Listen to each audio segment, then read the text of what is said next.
Continuing on with the Clone Wars, I hopped on over to the next episode in the Younglings arc, Season 5, Episode 8, Bound for Rescue. So, as we know from the last episode, Ahsoka has been captured by Hondo and his band of pirates. The Youngling ship is damaged, they're stranded in space, Ahsoka, their leader, is gone. They're able to get a hold of Obi-Wan. Obi-Wan tells the kids to stay put and not put themselves in any danger. And then Obi-Wan says he's sending Commander Cody to help the Younglings, but before the scene ends, their ship gets attacked. And Obi-Wan says something like, "Well, I guess you're staying here, Cody." I don't know why this entire moment felt so goofy to me. I understand its purpose was to show that the Jedi and the Republic forces were trying to make an effort to save the Younglings. They weren't just gonna abandon them. But then something happens, which narratively will explain why the Younglings are acting on their own without any help. I get why it's there, it just all kind of felt a little wonky. Cut to the Younglings assembling their own lightsabers. This was a nice, calm, interesting scene. We see each individual lightsaber component floating separate from one another, and they all click and clack into place. I liked how this scene was portrayed, and the fact that a few of the Younglings were able to construct their lightsabers without over-the-shoulder guidance. It was a nice moment of calm and reflection and concentration. I liked it. So there's a problem with the Youngling ship. They have to land to let the engines cool. Cut to the pirates' hangout, which is pretty awesome. Just a bunch of gluttons and drunks passing by the camera as we pan forward through the pirate lair. It reminded me of the Pirates of the Caribbean ride at Disney World, drinking, groaning, dimly lit, bounty and treasure. This short and simple journey through the pirates' lair was small, but one of the highlights of the episode for me. So Obi-Wan and his fleet are under attack. There's a fun, fast-paced space battle going on. At times, this entire subplot kind of felt like action for the sake of action, as if it was only there to give a reason for the Republic's lack of response in the face of the Younglings and Ahsoka going missing.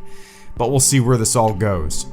Droids board the Republic ship. Out comes Grievous. Here comes the villain of the week. Obi-Wan orders everyone to abandon ship. The Younglings land and are walking around on the planet Florum. They're trying to find where the pirate base is. So the Younglings stumble upon a traveling carnival act?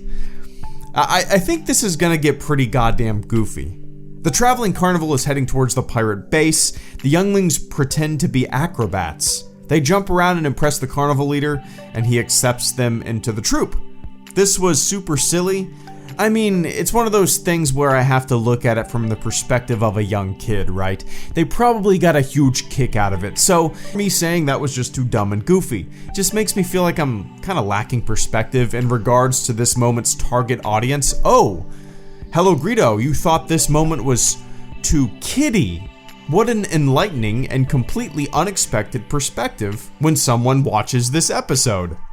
So Grievous takes over Obi-Wan's ship. Obi-Wan escapes, but before he does, he sets the Republic ship to self-destruct, and for whatever reason, Obi-Wan warns Grievous in a hologram message that it's going to self-destruct. So once again, the villain of the week can make an escape.